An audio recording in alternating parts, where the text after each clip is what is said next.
Hello viewers, আজকে আমি তোমাদের অনুশীলনী 1.5-এর পানি ভর্তি বালতির যে অঙ্কটি রয়েছে এই অঙ্কটির খুব সুন্দর এবং সহজ ভাষায় ব্যাখ্যা করে দেখাবো। তাই আশা করছি ভিডিওটি না টেনে তোমরা প্রথম থেকে শেষ পর্যন্ত আমার সাথে থাকবে।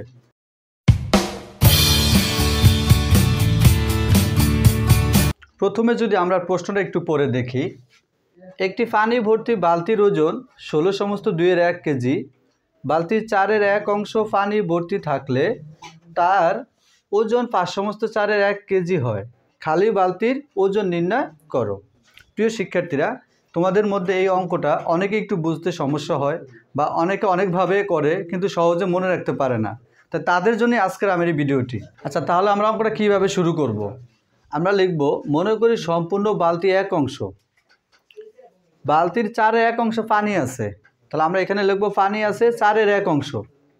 তাহলে মোট বালতির থেকে যতটুকু পানি আছে সেই অংশটা বাদ দিলে বাকি অংশটা কি আছে? খালি আছে।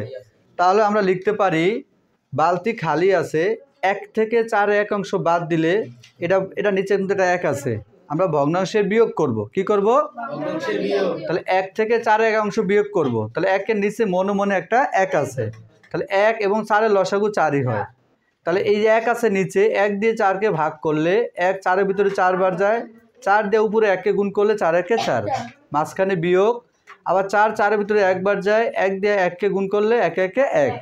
এরপর আমরা যদি বিয়োগ করি, হর যা আছে তাই থাকবে, মানে 4 আছে 4ই থাকবে। 4-এর থেকে 3 গেলে থাকে, 4-এর থেকে 1 গেলে থাকে, 4-এর থেকে 1 গেলে থাকে 3, তার মানে 4-এর 3 অংশ। আচ্ছা বলো দেখি 4-এর 3 অংশ কি আছে? এই বালতি খালি আছে 4-এর 3 অংশ। এতটুকু বুঝতে পারছো? মোট বালতিটাকে 1 অংশ ধরবে, ওই 1 অংশ থেকে 4/1 অংশ পানি আছে, যত অংশ পানি আছে সেই অংশটাকে বিয়োগ করে দেবে। বিয়োগ করলে থাকে 4-এর 3 অংশ। এই 4-এর 3 অংশ বালতি কি আছে? খালি আছে। এতটুকু বুঝতে পারছি সবাই? আচ্ছা, এরপর লিখবো আমরা প্রশ্নে চলে যাবো। আবার একটি পানি ভর্তি বালতির ওজন 16/2 কেজি। তো আমরা প্রথমে এই লাইনটা লিখবো, পানি ভর্তি বালতির ওজন 16/2 কেজি। তাহলে পানি আছে কত কেজি? দেখো পানি আছে এই যে 4/1 অংশ যে পানি আছে, এই 4/1 অংশের ওজন হচ্ছে 5/4 কেজি। তাহলে আমরা এই লাইনটি লিখেছি এখানে যে পানি ভর্তি বালতির ওজন 16/2 কেজি, পানি আছে 5/4 কেজি। তাহলে দেখো পানি ভর্তি বালতি থেকে, মানে বালতি সহ পানি আছে 16/2 কেজি, ঠিক না ভাই? ঠিক। তাহলে পানি ভর্তি বালতি থেকে যদি পানি বাদ দিয়ে দিই তাহলে থাকে কি? বালতি খালি বালতি থাকে।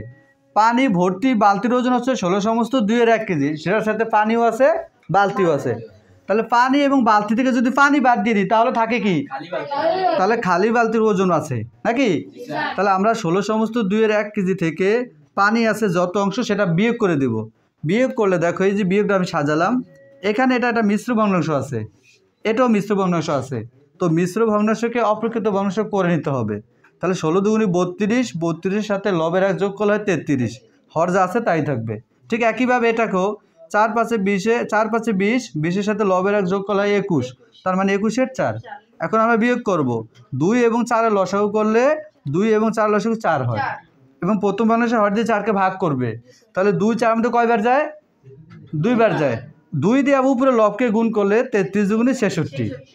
আবার এই দ্বিতীয় ভগ্নাংশে হর দিয়ে এই 4-কে ভাগ করবে, লসাগু করে যেই ফলটা পেলাম আমরা। তাহলে 4 দিয়ে 4-কে ভাগ করলে 4 4-এর ভিতরে যায় 1 বার, 1 দিয়ে উপরে 21-কে গুণ করলে 21 × 21। আচ্ছা, এরপর আমরা কি বিয়োগ করব? তাহলে দেখো হর যা আছে তাই থাকবে, আর 66 থেকে 21 বাদ দিলে থাকে কত? 45। আচ্ছা প্রিয় শিক্ষার্থীরা, এবার তোমরা আমাকে বলো, এই যে 4-এর 45 কেজি এটা কিসের ওজন বের হয়েছে? এই যে খালি বালতির, মানে কতটুকু বালতি খালি আছে, এতটুকু বুঝতে পারছি? আচ্ছা এবার দেখো এই যে 4-এর 45 অংশ খালি আছে, এই যে 4-এর 45 কেজি খালি আছে, এটা কিসের ওজন? খালি বালতির ওজন। আচ্ছা একটু ব্যাগে আমরা একটু পিছনে চলে যাই, দেখো তো খালি বালতি আছে কত অংশ? 4-এর 3 অংশ। তাহলে ওই 4-এর 3 অংশ বালতির ওজন হচ্ছে 4-এর 45 কেজি। কথা কি বুঝতে পারছি? যতটুকু অংশ খালি আছে বালতির, ওই তত অংশের ওজন বের করলাম আমি। এই যে খালি বালতির ওজন হচ্ছে 4-এর 45 কেজি। তাহলে খালি বালতি আছে কত অংশ? 4-এর 3 অংশ। তার মানে 3.5 অংশের বালতির ওজন 4.45 কেজি। সুতরাং 1 বা সম্পূর্ণ বালতির ওজন আরও কম। আচ্ছা, একটু খেয়াল করো, তোমাদের গাইড বইয়ের সমাধানে লেখা দেখবে তোমরা এরকম আছে, ডাইরেক্ট এরকম আছে, এরকম আছে, কিন্তু এটা কিভাবে গুণ আসলো সেটা কিন্তু গাইডে ব্যাখ্যা করে দেওয়া হয় নাই। তোমরা এখানে অনেকেই বোঝো না, বুঝে কিন্তু ঠিকই গুণ করো, কিন্তু গুণটা কিভাবে আসলো এটা অনেকেই বোঝো না। একটু আমি ব্যাখ্যা করে দেখাই তোমাকে। দেখো, 3.5 অংশের বালতির ওজন যদি এত কেজি হয়, তাহলে 1 বা সম্পূর্ণ অংশের ওজন আরও কম হবে। কম হলে কি হয়? ভাগ হয়। তাহলে ভাগটা আমি সাজালাম, তাহলে এটা একটা ভগ্নাংশের ভাগ। তো ভগ্নাংশের ভাগে নিয়ে হচ্ছে কি, প্রথম ভগ্নাংশ ঠিক রেখে দ্বিতীয় বিপরীত ভগ্নাংশ দ্বারা গুণ করতে হবে। তার মানে ভাগটা গুণ হয়ে যাবে। ভাগটা যদি গুণ হয়ে যায়, পরে যে ভগ্নাংশটা আছে সেটা বিপরীত হয়ে যাবে। তার মানে হর চলে যাবে লবের জায়গায়, লব চলে যাবে হরের জায়গায়। এভাবে কিন্তু গুণটা আসে, কিন্তু গাইড সমাধান এরকম কিন্তু ব্যাখ্যা করে দেখানো হয় না। তোমরা কি আজকে বুঝতে পারছো সবাই? আচ্ছা, এরপর আমরা হরকে হর দ্বারা গুণ করছি, মানে ভগ্নাংশে গুণ করব। হরকে হর দ্বারা গুণ করলাম, লবকে লব দ্বারা গুণ করলাম। তোমরা কিন্তু এখানে এই অবস্থা রেখে কিন্তু কাটাকাটি করতে পারতে, কিন্তু আমি আরেকটু সহজ একদম নিখুঁতভাবে করার জন্য ভগ্নাংশকে ভগ্নাংশ দ্বারা গুণ করার নিয়ম হলো হরকে হর দ্বারা গুণ, লবকে লব দ্বারা গুণ। তার মানে 4 গুণ 3 নিচে থাকবে আর 45 গুণ 4 উপরে থাকবে।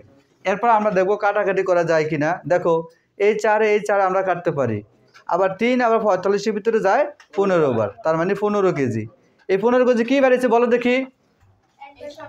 1 বা সম্পূর্ণ বালতির ওজন। আচ্ছা, এখন দেখো পানি সহ বালতির ওজন কয় কেজি? এটা কিন্তু আমাদের প্রশ্ন দেওয়া আছে যে পানি ভর্তি বালতির ওজন 16/2 কেজি, আর সম্পূর্ণ বালতির ওজন পেলাম কত? তাহলে পানি সহ বালতির ওজন থেকে সম্পূর্ণ বালতির ওজন যদি আমরা বাদ দিয়ে দেই, তাহলে কিন্তু আমরা খালি বালতির ওজনটা পেয়ে যাই। দেখো এবার, তাহলে খালি বালতির ওজন আমরা পাবো কিভাবে? পানি সহ বালতি থেকে বালতির ওজন বাদ দিয়ে দেব। ঠিক আছে, তাহলে এবার খেয়াল করো, 16/2 বিয়োগ 15 কেজি, এটা একটা ভগ্নাংশের বিয়োগ।